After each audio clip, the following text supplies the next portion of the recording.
What's up everyone? Welcome back to the channel. Today we are continue a revision series of accountancy. Class 12th में हम लोग आज आपके साथ continue करने जा रहे हैं एक रिवीजन सीरीज अकाउंटेंसी की।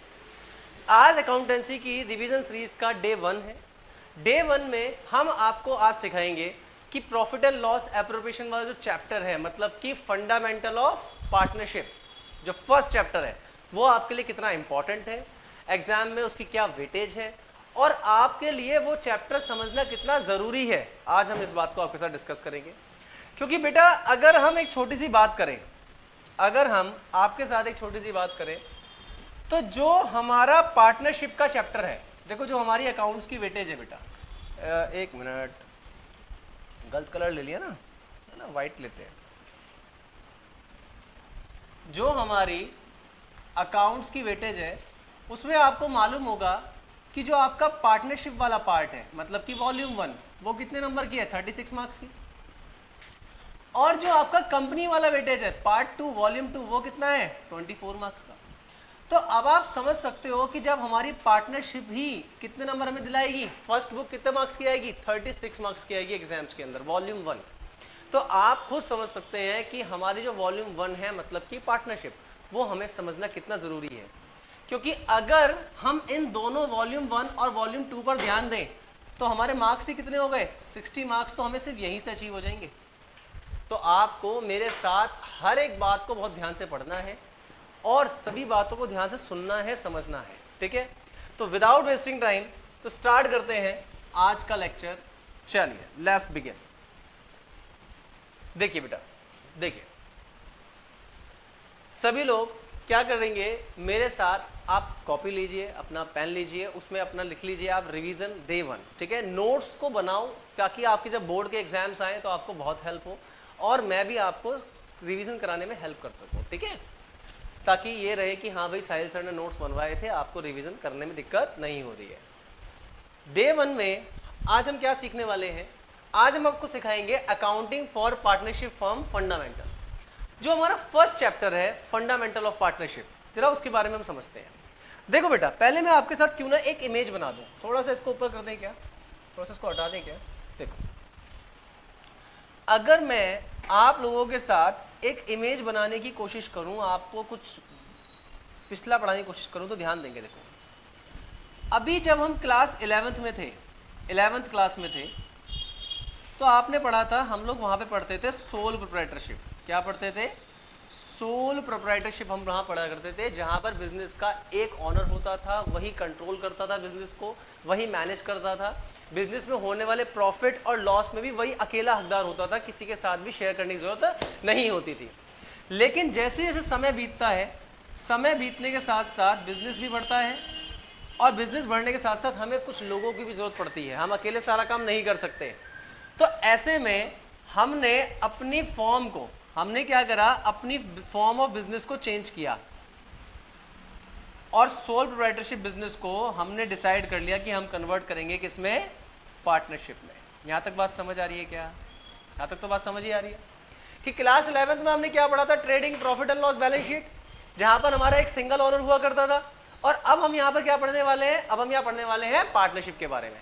आई होप इतनी बात समझ आ रही है।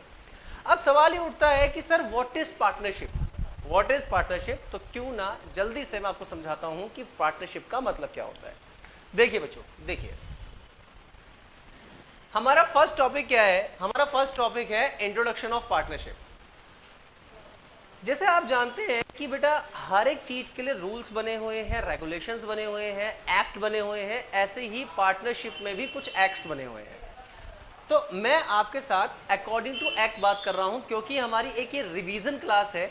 तो डिटेल वीडियो मैंने डाला हुआ है इससे पहले भी, तो अगर आपको समझना है कि सर एक्ट क्या है, सेक्शन 9 कंपनी एक्ट क्या है, 1932 क्या है, तो प्लीज उस वीडियो को आप प्लीज देखिए, ठीक है।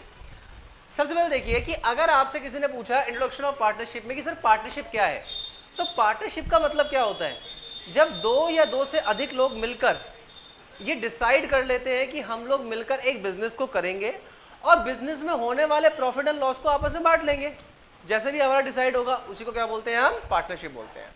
तो यही बात हमें अकाउंट्स में लिखनी कैसे है, भाई सिंपल सी बात है ना सर, मैं लिखूंगा कैसे आंसर, तो उस बात को समझोगे। देखेंगे बेटा, according to the section 4 of Indian partnership act state that partnership is a relation between the person who have agreed to share the profit of a business carried on by all or any of them acting for all। मैंने क्या बोला, partnership एक relation होता है, partnership is a relation, partnership एक relation होता है between the person, partnership I am sorry partnership दो लोगों के बीच में एक रिलेशन होता है जिसमें वो लोग इस बात के लिए एग्री हो जाते हैं कि हम बिजनेस में होने वाले प्रॉफिट या लॉस को आपस में बांटेंगे। प्रॉफिट का मतलब लॉस से भी है, तो प्रॉफिट या लॉस को हम आपस में बांटेंगे और हम सब लोग मिलकर या हमारे बिहाफ पर कोई हमारे बिजनेस को चलाएगा, उसी को हम लोग बोलते हैं पार्टनरशिप। सर नई बात समझ आई तो उसको दोबारा समझाते हैं। देखो मैंने क्या कहा बेटा, पार्टनरशिप एक रिलेशन होता है, एक रिलेशन होता है बेटा बिटवीन पर्संस। अब बिटवीन क्यों लगाया है, कम से कम दो लोग होने चाहिए इसलिए बिटवीन लगाया, दो से ज्यादा लोग भी पार्टनर हो सकते हैं, ठीक है। तो पार्टनरशिप एक रिलेशन होता है बिटवीन पर्सन जो कि इस बात के लिए एग्री हो जाते हैं कि ठीक है भाई हम बिजनेस करेंगे और बिजनेस में होने वाले प्रॉफिट को या लॉस को हम आपस में बांट लेंगे, प्रॉफिट या लॉस को आपस में क्या करेंगे, हम शेयर करेंगे। अब वो चाहे इक्वल बांटे या 60-40 करे, वो उनकी हेडक है, हमारी हेडक नहीं है। आई होप ये बात समझ आई। तो दोबारा सुनना कि partnership is a relation between the person, partnership is a relation between the person who have agreed to do the business, जो कि एक बिजनेस को करने को रेडी हो जाते हैं, जो कि बिजनेस में होने वाले प्रॉफिट को भी बांटने के लिए रेडी हो जाते हैं। And carried on by all or any of them acting for all का क्या मतलब है, अभी आपको समझाते हैं धीरे धीरे। तो आपको क्या कर रहे हैं कि जब भी आपके एग्जाम में ये ध्यान रखना, अच्छा स्क्रीनशॉट लेना था क्या, स्क्रीनशॉट ठीक है। आप ये बात ध्यान रखना कि आपके एग्जाम में अगर पार्टनरशिप की डेफिनेशन आएगी तो आप एज इट इज लिख के आओगे कि partnership is a relation between the person who have agreed to share the profit of a business carried on by all any of them acting for all. I hope ये बात समझ आई। अब बेटा मेरे साथ आप आगे कुछ बात समझोगे कि the person who have entered into a partnership, जो लोग पार्टनरशिप में एंटर्ड होते हैं उन्हें क्या कहा जाता है बेटा, उन्हें कहा जाता है पार्टनर्स। क्या कहा जाता है, पार्टनर्स। एग्जाम्पल के लिए एक सोनू है और एक चिंकी है, अब ये दोनों मिलकर एक बिजनेस को करने लगे तो ये दोनों ही बिजनेस के मालिक हैं, जितना मालिक सोनू है उतना ही मालिक चिंकी भी है, तो ऐसे में दोनों को पार्टनर्स कहा जाएगा। क्या कहा जाएगा, partners. And partners collectively are known as firm, और उनके बिजनेस को पार्टनरशिप फर्म कहा जाएगा। आई होप यहां तक बात समझ आई। तो जल्दी से एक काम करता हूं, मैं इसको क्लीन कर देता हूं, आप इसका स्क्रीनशॉट ले लो, ठीक है। आप जल्दी से इसका स्क्रीनशॉट ले लो बेटा, जल्दी से स्क्रीनशॉट ले लो।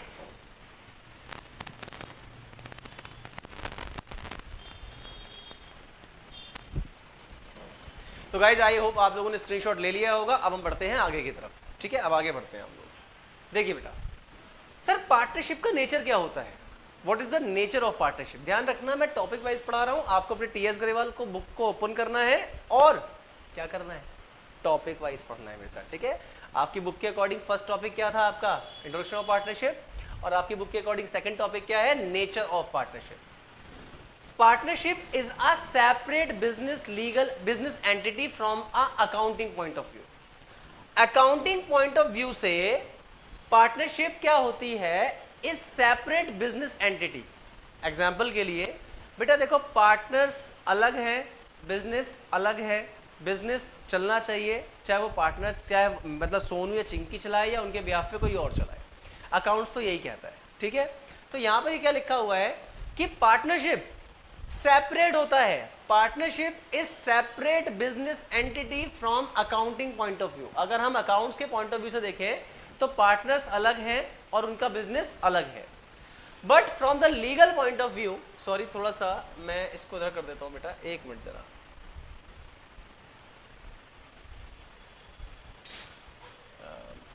थोड़ा सा है ना, सॉरी, ठीक है। तो मैंने आपको क्या बोला कि अकाउंटिंग पॉइंट ऑफ व्यू से partnership is a separate business entity, लेकिन अगर हम लीगल पॉइंट ऑफ व्यू की बात करें तो partnership firm is not separate legal entity from its partner, that is partners and the business are not separate from one another. अगर हम 1% किसी बिजनेस पर कोई केस कर दें तो बिजनेस तो चल के नहीं आएगा, आएंगे तो वही लोग ना जो उसको रन कर रहे हैं, जो पार्टनर्स उनको रन कर रहे हैं, ये बात ध्यान रखना। तो अगर हम लीगल मतलब लॉ के अकॉर्डिंग बात करें, लीगली बात करें, तो पार्टनर्स और बिजनेस एक होता है, मतलब सेपरेट नहीं है। लेकिन अकाउंटिंग पॉइंट ऑफ व्यू से हमारा ये ध्यान रखना कि पार्टनर्स अलग है, बिजनेस अलग है, ये बात ध्यान रखना। भाई सिंपल सी बात है, आप जो भी अकाउंटिंग करते हो आप बिजनेस के पॉइंट ऑफ व्यू से करते हो, बिजनेस की इनकम, बिजनेस का खर्चा, बिजनेस का लॉस, आप समझ रहे हो मेरी बात को। तो अकाउंटिंग पॉइंट ऑफ व्यू से पार्टनर्स अलग हैं, बिजनेस अलग है, लेकिन लीगल पॉइंट ऑफ व्यू से ये दोनों सेपरेट एंटिटीज नहीं है। आई होप ये बात समझ आ गई। अब सर एक एक करके समझेंगे कि पार्टनरशिप के वो एसेंशियल फीचर्स क्या क्या होते हैं, ठीक है। नंबर वन पार्टनरशिप का सबसे पहला फीचर होता है बेटा 2 और मोर पर्सन। पार्टनरशिप में कम से कम 2 लोग होने जरूरी हैं। सर मैक्सिमम कितने होते हैं, इसका सवाल का जवाब देंगे, रुको जरा, सबर करो। तो देखो जरा, partners is an association of 2 और मोर पर्संस। पार्टनरशिप जो होती है वो 2 या 2 से अधिक लोगों के बीच में एक रिलेशन होता है। And all such partners must be competent to contract, और सब एक दूसरे को समझने वाले होने चाहिए, सबके अंदर समझ बुद्धि होनी चाहिए, कोऑपरेटिव होने चाहिए, अग्रेसिव नेचर का बंदा नहीं होना चाहिए, ठीक है, एक नॉर्मल पर्सन होना चाहिए। अगर हमारे से कोई पूछे कि sir minimum number of partners, तो आप एग्जाम में क्या आंसर देंगे, हमारे कम से कम पार्टनर्स कितने होते हैं 2, और मैक्सिमम नंबर ऑफ पार्टनर कितने होते हैं 50। बात समझ आ रही है। सर हमारी ना बुक में लिखा हुआ है as per the company law partner 100 होते हैं। बेटा सुनो मेरी बात, रिवीजन चल रहा है, इसके बारे में बाद में डिस्कस करेंगे। आपको इतना याद रखना है कि मिनिमम पार्टनर 2 है और मैक्सिमम पार्टनर 50 है। अच्छा, क्योंकि रिवीजन वाली क्लास को आप लोग ध्यान से इसलिए देखो, जैसे ही मेरा रिवीजन खत्म होगा मैं इस चैप्टर के इंपॉर्टेंट क्वेश्चंस भी आपको कराऊंगा, एमसीक्यूज भी मैं आपको कराऊंगा, मैं आपको प्रैक्टिकल क्वेश्चंस भी कराऊंगा। बट उसके लिए थोड़ा सा क्या है कि आपको बेस तो मेरे साथ बनाना पड़ेगा ना। जब तक आप लोगों का बेस मजबूत नहीं होगा तो मैं कैसे आपको कोई क्वेश्चन करा पाऊंगा, मुझे ये बात बताइए, ठीक है। चलिए आगे बढ़ते हैं। तो पार्टनरशिप का पहला फीचर क्या रहेगा, 2 और मोर पर्सन, 2 और मोर पर्सन। नंबर, चलो आगे बढ़ते हैं। अच्छा सॉरी, स्क्रीनशॉट ले लो, पहले स्क्रीनशॉट ले लो बेटा, स्क्रीनशॉट ले लो।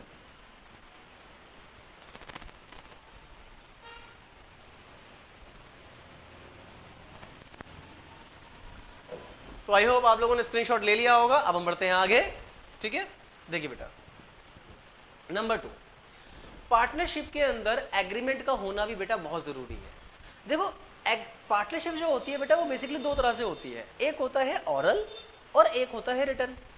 ऑरल का मतलब ये होता है कि ठीक है, मैं आपको भी एग्जाम्पल दे रहा था ना मैं अभी आपको, कि मान लीजिए फॉर एग्जाम्पल हमारे पास एक सोनू है और हमारे पास एक सुमित है, ये दोनों पार्टनर्स हैं। इन लोगों ने डिसाइड कर लिया कि भाई हम कुछ बिजनेस करेंगे, बात समझ रहे हो। बट इन्होंने अपने बीच में किसी भी तरह का कोई एग्रीमेंट करना जरूरी नहीं समझा, इन्होंने ऑरली कर लिया। अब कल को अगर 1% सोनू के मन में किसी भी तरह का फ्रॉड करने का आ जाता है और वो सुमित के साथ फ्रॉड कर देता है, तो सुमित के पास तो कोई लीगल एग्रीमेंट ही नहीं है, कोई प्रूफ ही नहीं है, तो वो कोर्ट में केस कैसे लड़ेगा। कोर्ट वाले क्या कहेंगे कि भाई हमने जब रूल बना रखा है कि आप अपनी पार्टनरशिप को रजिस्टर्ड कराओ, पार्टनरशिप को रजिस्टर्ड कराना कंपलसरी नहीं होता, बट वो जब कह रहे हैं कि पार्टनरशिप को रजिस्टर्ड आप कराओ, तो आप रजिस्टर्ड क्यों नहीं कराते हो, ठीक है। तो आप ये बात ध्यान रखना, partnership comes into existence by the agreement between 2 और मोर पर्सन, ईदर रिटन और ऑरल। पार्टनरशिप तभी एग्जिस्टेंस में मानी जाती है अगर पार्टनर्स के बीच में एक एग्रीमेंट को कर दिया जाए, पार्टनर्स के बीच में एक एग्रीमेंट को कर दिया जाए। अब चाहे वो एग्रीमेंट रिटन हो या चाहे वो एग्रीमेंट ऑरल हो, बट एक बात ध्यान रखना कि written agreement is much better than oral agreement. भाई सिंपल सी बात है, लिखने के आगे बोलने का कोई वैल्यू नहीं है। जो चीज़ लिखी जाती है, जो चीज़ पहले ही एग्री कर दी जाती है वो सही है, बोलने के बाद क्या होता है, देखो पहले क्या होता था बेटा, लोगों के जबान की बहुत वैल्यू होती थी। लोग क्या करते थे कि अपनी जबान की वैल्यू रखते थे। सुनना जरा एक मिनट, चक्कर क्या है ना, जब तक ये फ़ोन ना हमारे क्लास में बजे तो हमारी क्लास पूरी नहीं होती ना, ये तो फ़ोन बजना ज़रूरी है, ठीक है।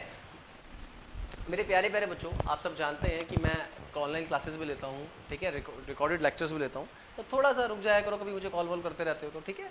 एक मिनट जरा, एक मिनट, थोड़ा सा 2 मिनट रुक जाओ, ठीक है। हाँ, तो मैंने आपसे क्या बोला कि आप पहले क्या था कि लोगों के जबान की वैल्यू होती थी, भाई जो कह दिया वो पत्थर की लकीर हो गई, लेकिन अब लोग ऐसा नहीं करते हैं। इसीलिए गवर्नमेंट ने ये कहा, मतलब एज पर लॉ ने ये कहा कि भाई आप क्या करो, आप अपने एग्रीमेंट को रिटर्न करो। रिटर्न करने का मतलब आप एक वकील पकड़ो, आप अपने एग्रीमेंट को रजिस्टर्ड कराओ कोर्ट में, और तब जाके आप पार्टनरशिप बिजनेस करो। किसने मना किया है? नंबर 3, आपका बिजनेस एक लॉफुल बिजनेस होना चाहिए। आपका बिजनेस एक लॉफुल बिजनेस होना चाहिए। लॉफुल बिजनेस का मतलब एक ऐसा बिजनेस जिससे समाज को, सोसाइटी को, आसपास के लोगों को कोई नुकसान नहीं है, एनवायरनमेंट को कोई नुकसान नहीं है। आपका बिजनेस लॉफुल होना चाहिए।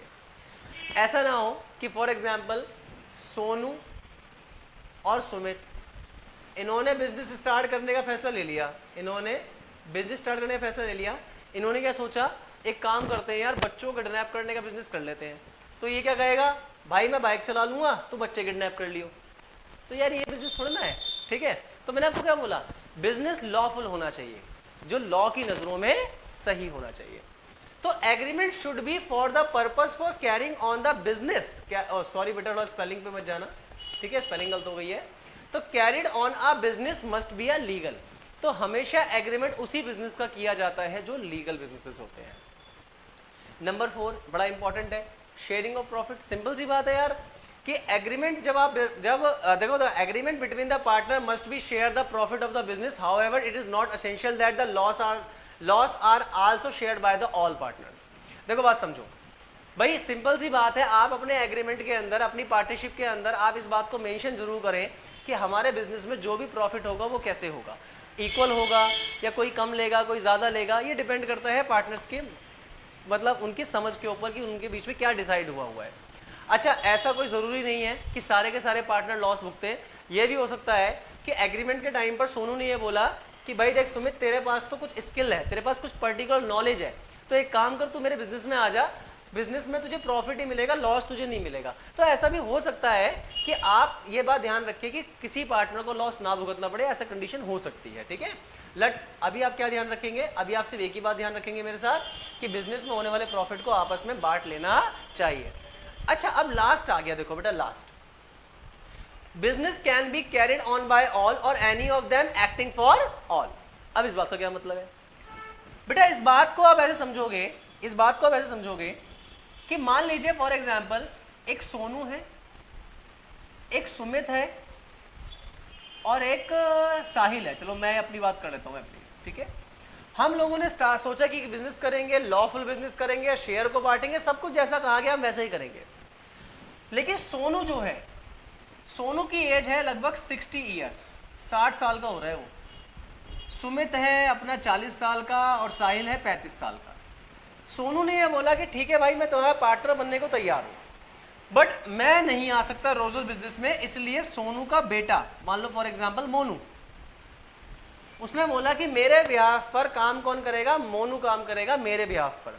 तो पार्टनरशिप में मतलब यही होता है कि business of the partnership can be carried by all, या तो सब लोग मिलकर बिजनेस को चलाएं, और एनी ऑफ देम, या किसी के बिहाफ पर कोई और उस बिजनेस को चलाए, उसी को बोलते हैं business carried on by all, any of them acting for all. I hope ये बात समझ आ गई।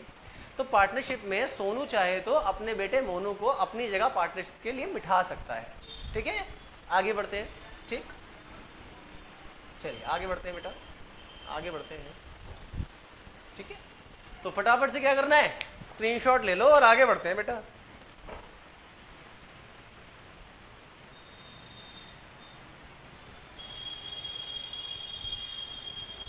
तो मेरे बच्चों, आपने उससे स्क्रीनशॉट ले लिया होगा।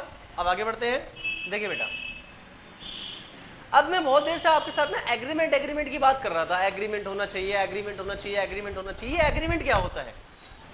एग्रीमेंट को पार्टनरशिप की भाषा में पार्टनरशिप डीड कहा जाता है। क्या कहा जाता है? पार्टनरशिप डीड कहा जाता है। Partnership comes into existence by an agreement either oral or written. Partnership को एग्जिस्टेंस में तभी माना जाता है जब उनके बीच में किसी भी तरह का एग्रीमेंट हो, चाहे वो रिटन हो चाहे वो ऑरल हो। It is always better to have a written agreement. मैंने क्या बोला कि सबसे अच्छी बात होती है कि अगर दो लोग या दो से ज्यादा लोग अपने बीच में एग्रीमेंट करा ले, वो भी written, to avoid any dispute in the future. भविष्य में किसी भी तरह की लड़ाई झगड़े या फ्रॉड से बचने के लिए आपको जरूरत क्या है कि आप एग्रीमेंट को कराएं। This written document known as partnership deed. और जो हम ये एक कागज का टुकड़ा तैयार करवाते हैं एज पर लॉ, लीगली वकील जो हमारे लिए बनाता है, उसी को क्या बोलते हैं? हम पार्टनरशिप डीड बोलते हैं। इतना तो बात आपको मालूम है, मुझे मालूम है। पार्टनरशिप डीड में बेसिकली क्या क्या लिखा होता है? देखो वैसे तो बहुत सारे पॉइंट्स होते हैं, लेकिन मैंने आपको सिर्फ समझाने के लिए 2-4 पॉइंट लिख दिए हैं।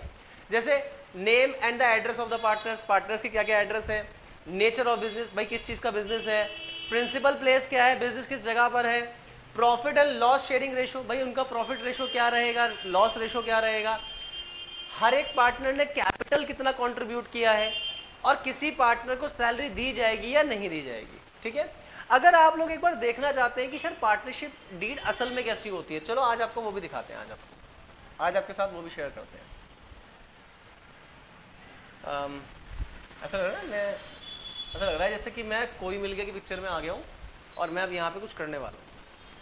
ठीक है, पार्टनरशिप डीड है ना, ऐसे ही लग रहा है मुझे। मैं वो कृष्ण मूवी का वो रोहित हो गया हूँ ना, ऐसे अब जादू आएगा ऊपर से।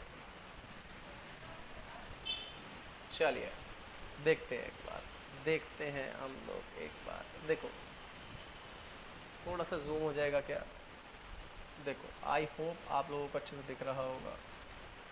देखो बेटा, देखो, आई होप आप लोगों को अच्छे से दिख रहा होगा। देखो ये क्या है हमारे पास, ये एक लीगल पार्टनरशिप डीड है असलियत की, जिसमें स्टैंप ड्यूटी लगी हुई है 100 रुपये की, जहाँ पर लिखा है पार्टनरशिप डीड, जिस पर्सन ने बनाया है उसका नाम है, फर्स्ट पार्टी, सेकंड पार्टी, ये सब लिखा हुआ है। अच्छा एक मिनट, थोड़ा सा ऐसे आ गया। चलो, तो आपको ये दिख रहा है ना, एक डॉक्यूमेंट दिखाई दे रहा है। तो ऐसी होती है असली की पार्टनरशिप डीड। बात समझ आ गई क्या?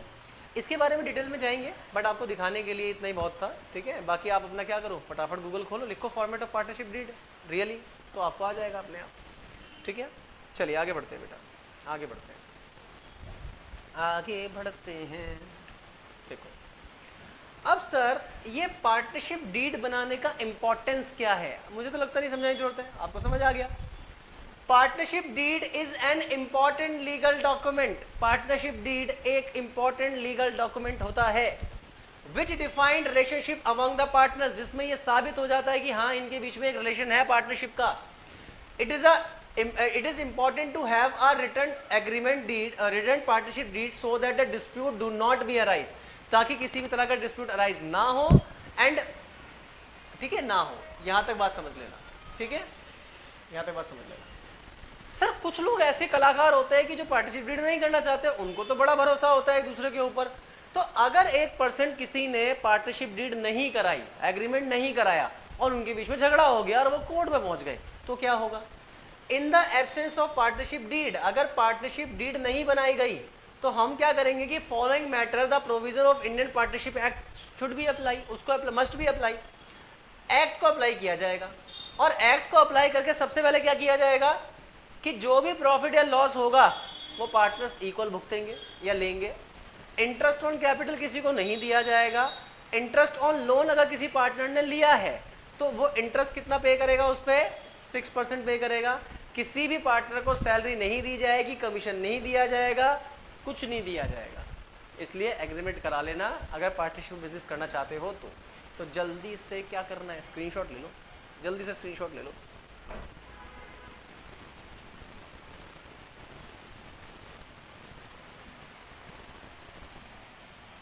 चलो बेटा स्टार्ट करते हैं आगे, ठीक है, आगे स्टार्ट करते हैं।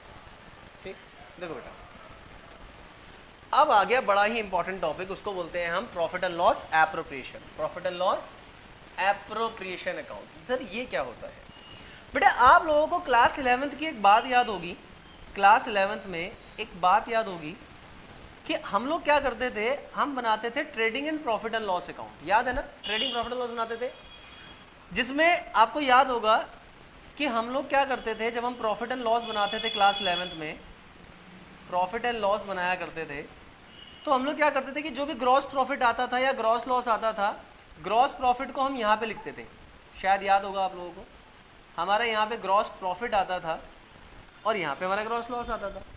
मान लेते हैं फॉर एग्जांपल कि ग्रॉस प्रॉफिट है हमारा 1 लाख रुपए, भाई ग्रॉस प्रॉफिट कितना है हमारा बेटा, 1 लाख रुपए प्रॉफिट है, तो हम उसमें से वो सारे इनडायरेक्ट खर्चों को हटाते थे जो कि एक बिजनेस को रन करने में हेल्प करते हैं।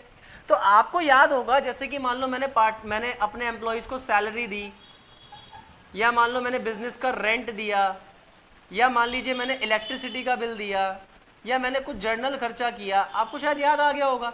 तो हम लोग क्या करते थे कि हम ये सारे अमाउंट में से सारे खर्चा करते थे, और फिर जो भी बचता था, जो भी हमारे पास बच जाता था, उसको हम नेट प्रॉफिट या नेट लॉस करके शो करते थे। हम ये मान लेते हैं कि हमारा ग्रॉस प्रॉफिट हुआ था 1 लाख रुपए, और इन सारी चीजों में खर्चा हुआ मान लो मेरा 40,000 रुपए, एग्जाम्पल ले लेते हैं कि 40,000 खर्च हुआ। तो अगर 1 लाख रुपीस में से मेरा एक्सपेंस कितना हुआ 40, तो प्रॉफिट कितना हुआ बेटा 60,000। ये बात तो समझ आ रही है। अगर ये बिजनेस किसी सिंगल पर्सन का होता जिसमें कोई पार्टनरशिप नहीं होती, तो भाई 60,000 उसके बल्ले बल्ले ले जा अपने घर। लेकिन सिंपल सी बात है कि जब हम आपसे कह रहे हैं कि एक सोनू एक पार्टनर है और एक सुमित पार्टनर है, तो क्या अगर ये सारा का सारा पैसा सिर्फ सोनू ले गया तो झगड़े की बात है। लेकिन क्या होगा कि ये पैसा बांटा जाएगा किनके बीच में, सोनू और सुमित के बीच में। तो जब बांटा जाएगा तो क्या जरूरत है, बांट दो, क्या दिक्कत है, एक तेरा एक मेरा, दो तेरे दो मेरे, ऐसे नहीं करना ना। तो ऐसे में क्या करना है कि हमारे को अकाउंटेंसी ने एक फंडा बताया, उसने कहा कि आपका जब नेट प्रॉफिट आ जाएगा और आपका बिजनेस पार्टनरशिप है, तो आपको प्रॉफिट एंड लॉस के बाद आपको एक अकाउंट और बनाना पड़ेगा, profit and loss appropriation account. अब मेरे बहुत सारे 12th के बच्चों के दिमाग में ये आ रहा होगा, सर पहले इतना सिलेबस है तो मतलब ये भी बनाना पड़ेगा। मैंने कहा नहीं बेटा, आपको नेट प्रॉफिट या नेट लॉस की वैल्यू क्वेश्चन में दी जाएगी, आपको क्या बनाना है, प्रॉफिट एंड लॉस एप्रोप्रिएशन बनाना है आपको, ठीक है।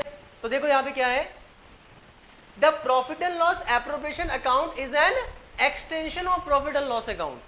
प्रॉफिट एंड लॉस का ही बड़ा भाई है profit and loss appropriation account, जिसको बनाया जाता है इसलिए ताकि हम बिजनेस के होने वाले प्रॉफिट या लॉस को पार्टनर्स के बीच में सही तरीके से बांट सके, ताकि किसी के बीच में कोई झगड़ा ना हो, किसी को कोई बैर ना हो, कोई मनमुटाव ना हो किसी का भी, ठीक है। Profit and loss account is created with the net profit and interest on drawing. देखो यहां तो मैंने आपको बता रखा है, जिक्र कर रखा है कि कौन सी डेबिट होती है, कौन सी क्रेडिट होती है, ठीक है। आपको एक बात मेरे साथ छोटी सी ध्यान रखनी है बेटा, हम लोगों को क्या करना है कि मैं आपके सामने बना के दिखाता हूँ एक बार, फिर मैं आपको फॉर्मेट भी दिखाऊंगा। अभी देखो मैं आपके साथ एक अकाउंट शेयर करता हूँ, है ना, मैं आपके साथ एक अकाउंट शेयर करता हूँ।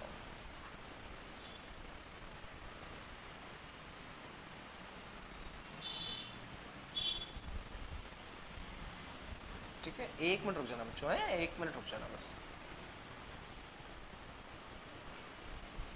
देखो बेटा, प्रॉफिट एंड लॉस अकाउंट या प्रॉफिट एंड लॉस एप्रोप्रिएशन का फॉर्मेट बिल्कुल सेम है। ये तो क्या है हमारा, ये है बेटा हमारा profit and loss account, profit and loss account, और ये क्या है, profit and loss appropriation account, profit and loss appropriation account है बेटा ये, ठीक है। तो मैंने आपको क्या बोला, इसके बाद ये बनता है, तो आपको ये बनाने के लिए नहीं आएगा, आपको नेट प्रॉफिट या नेट लॉस की वैल्यू देगा। हम लोग एक बात जानते हैं, हमारा नेट प्रॉफिट कहाँ आता है, डेबिट साइड। नेट प्रॉफिट कहाँ आता है बेटा, डेबिट साइड। और अगर 1% मेरा नेट लॉस हुआ तो हमारा नेट लॉस कहाँ आता है, क्रेडिट साइड आता है, टू नेट लॉस, ठीक है, क्रेडिट साइड आता है। अब आपको क्वेश्चन कैसे करना है, क्वेश्चन कैसे करना है, वो क्या कह रहा है, profit and loss appropriation account is credited with the net profit. तो आपको क्या करना है कि अगर नेट प्रॉफिट दिया होगा तो इस डेबिट को कहां शिफ्ट कर देंगे आप, क्रेडिट में, यहां पर by net profit, by net profit, जो भी आपका यहां पर दिया होगा। और नेट लॉस दिया जाएगा तो उसको कहाँ लिखेंगे आप, डेबिट में। और उसके बाद फिर आप अपनी एंट्रीज को करना स्टार्ट कर देंगे कि पार्टनर्स को क्या क्या देना है। और उम्मीद करता हूँ ये बात तुम्हें बहुत अच्छे से समझ आ गई है। जल्दी से स्क्रीनशॉट लो, फिर मैं आपके साथ डिस्कस करता हूँ प्रॉफिट एंड लॉस का फॉर्मेट।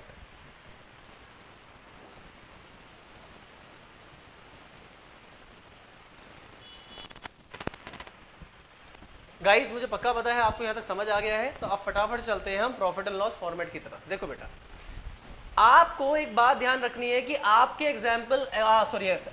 आपके एग्जाम के लिए ये बहुत ही इंपॉर्टेंट टॉपिक है, बहुत ज्यादा इंपॉर्टेंट है, तो आपको इसको बहुत ध्यान से समझना है मेरे साथ कि सर प्रॉफिट एंड लॉस का फॉर्मेट क्या होता है। देखो बात समझो, जैसे मैं आपको प्रॉफिट एंड लॉस का फॉर्मेट सिखा रहा हूं, आप एग्जाम में प्लीज ऐसे ही याद करके जाएंगे। ऐसा कोई जरूरी नहीं है कि आप किस चीज को पहले लिखें किस चीज को बाद में लिखें, जरूरी नहीं है, बट अगर आप एक पैटर्न फॉलो करेंगे तो आपको बहुत हेल्प होगी। सबसे पहला काम क्या होगा, जब आप प्रॉफिट एंड लॉस अकाउंट बनाएंगे तो आपको क्वेश्चन में ये चेक करना है कि नेट प्रॉफिट दिया है या नेट लॉस दिया है, सबसे पहले ये चेक करना है। तो अगर आपको नेट प्रॉफिट दिया है तो हम कहां लिखेंगे, by net profit, by net profit. Net profit की एंट्री आप यहां पे कर लेंगे बेटा।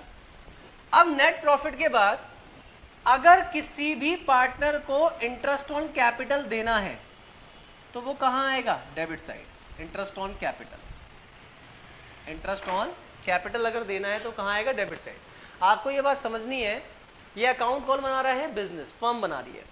अगर फर्म को पार्टनर्स को पैसे देने पड़ रहे हैं तो फर्म के लिए तो खर्चा ही है, पार्टनर की इनकम है तो क्या हुआ, फर्म के लिए तो खर्चा है। इसीलिए मैंने आपको पढ़ाया था कि partnership is a separate business entity from the accounting point of view. Account ये कहता है कि अगर बिजनेस का खर्चा हो रहा है तो डेबिट पे लिख, बिजनेस की इनकम हो रही है तो क्रेडिट में लिख। तो अगर किसी पार्टनर को आपको इंटरेस्ट ऑन कैपिटल देना है, फॉर एग्जांपल आपके दो पार्टनर हैं, एक पार्टनर ए है एक पार्टनर बी है, तो वो एंट्री कहां आएगी, आपकी डेबिट साइड आएगी। क्लियर है बेटा, यहां पे लिख लेंगे आप। अगर आप किसी भी पार्टनर को कोई सैलरी पे कर रहे हैं या कोई कमीशन पे कर रहे हैं पार्टनर्स को, तो वो भी आप कहां लिखेंगे बेटा, डेबिट साइड में लिखेंगे आप। ठीक है। अगर किसी पार्टनर को क्या चाहिए भाई, कमीशन ऑन सेल्स चाहिए, कमीशन ऑन सेल्स चाहिए, तो वो भी कहां आएगा बेटा, वो यहीं आएगा। बात समझ आ रही है क्या। ऐसे ही मेरे बच्चों, अगर आप अपने नेट प्रॉफिट का कुछ पैसा 5%, 10%, 20% जनरल रिजर्व में ट्रांसफर करना चाहते हैं, कि मान लो हमारा प्रॉफिट हुआ 1 लाख का, 1 लाख का 10% हम जनरल रिजर्व में ट्रांसफर करेंगे, वो भी कहां आ जाएगा बेटा, वो भी यहां आ जाएगा, जर्नल रिजर्व। अगर आप कोई पैसा ट्रांसफर कर रहे हैं तो ठीक है बेटा, क्लियर है। अगर पार्टनर्स ने ड्राइंग्स करी है, पैसा विड्रॉ करा है और उस पर आप इंटरेस्ट चार्ज कर रहे हैं, तो आपकी एंट्री कहां आएगी बेटा, यहां आएगी, bye interest on capital, interest on, sorry drawing, capital बोल रहा हूं मैं, ड्राइंग्स, इंटरेस्ट ऑन ड्राइंग्स। मान लो हमारे 2 पार्टनर्स हैं या 3 पार्टनर्स हैं, तो जिसका जो अमाउंट होगा वो उसके सामने लिखने के बाद हम लोग क्या करेंगे, टोटल यहाँ लिख देंगे हम। उसके बाद आपको देखना है, और तो मेरे हिसाब से कोई एंट्री मेरे दिमाग में नहीं आ रही है बेटा अभी, ठीक है। बाकी आपकी बुक में फॉर्मेट दिया हुआ है, मैं आपको डिस्क्रिप्शन के अंदर फॉर्मेट का PDF शेयर कर देता हूँ, आप उसको देख लेना प्लीज। ठीक है। आपको ये ध्यान रखना है एक तरह से कि ये हमारी इनकम साइड है, ये हमारी इनकम साइड है, और ये हमारी एक्सपेंस साइड है, ये हमारी एक्सपेंस साइड है बेटा। अब आप खुद देखो, अगर इनकम ज्यादा होगी एक्सपेंस कम होगा तो वो प्रॉफिट है, एक्सपेंस ज्यादा होगा इनकम कम होगी तो वो क्या है, वो लॉस है। तो सिंपल सी बात है, आपको क्या करना है बेटा कि आपको एंड में अकाउंट को क्या कर देना है बेटा, क्लोज कर देना है। ठीक है। अच्छा, सफाई का बहुत ध्यान रखना बेटा, जब एग्जाम में आप जाओगे तो राइटिंग का बहुत ध्यान रखना, गंदा मत लिखना। ठीक है, ये बहुत इंपॉर्टेंट होता है प्रेजेंटेशन की, आप कैसे करते हैं। देखो मैं भी चाहता तो आपको रफली लिख सकता था, लेकिन मैं भी आपके लिए कितना फेयर काम कर रहा हूँ, तो आप प्रेजेंटेशन इंपॉर्टेंट होता है। तो आपको क्या करना है, जो साइड बड़ी है उसका अमाउंट यहाँ पर लिख दिया, ठीक है, और जो भी नेट प्रॉफिट आया, अब जो यहाँ पर नेट प्रॉफिट आया, डिविजिबल प्रॉफिट आया, मान लो 1 लाख, 2 लाख, 5 लाख, 50,000, 10,000, तो वो पार्टनर्स के एग्रीड रेशो में बांट दिया जाएगा, जो भी पार्टनर्स का एग्रीड रेशो होगा। एग्रीड मतलब भाई इक्वल है क्या है। तो मैं यहाँ पर एक बात लिख देता हूँ नोट करके कि ये जो पैसा है ये डिस्ट्रीब्यूट किया जाएगा इन एग्रीड रेशो, ठीक है, जो भी पार्टनर्स के बीच में एग्री होगा। तो मैं उम्मीद करता हूं कि आप लोगों को यहां तक मेरी सारी बात समझ आ गई है। अब आपको मैं आज दिखा देता हूं कि हम लोग नेक्स्ट क्लास में करने वाले हैं आपके साथ प्रैक्टिकल क्वेश्चंस, लेकिन मैं आपको आज प्रैक्टिकल क्वेश्चन नहीं कराऊंगा। हमारे डे 1 में हम लोग आज आपको थ्योरी समझाई है। आपका काम क्या है कि आप ये सारा टॉपिक ध्यान से पढ़ेंगे। कोई भी प्रॉब्लम अगर आपको होगी तो आप क्या करना, कमेंट्स में मुझे बताना। डिस्क्रिप्शन में मेरी सारी इन्फॉर्मेशन दी हुई है, आप प्लीज़ डिस्क्रिप्शन को देखना। कोई भी प्रॉब्लम हो या आप मुझसे ऑफलाइन क्लास लेना चाहते हो या ऑनलाइन क्लास लेना चाहते हो, आप हमारे सेंटर विजिट करना चाहते हो, तो डिस्क्रिप्शन में अभी डिटेल दी हुई है, आप उसमें प्लीज़ हमसे कॉन्टैक्ट करिए। तो फिलहाल आज के लिए इतना ही, बाय बाय, सी यू। अब आपसे मिलते हैं कल डे 2 में। बाय बाय दोस्तों।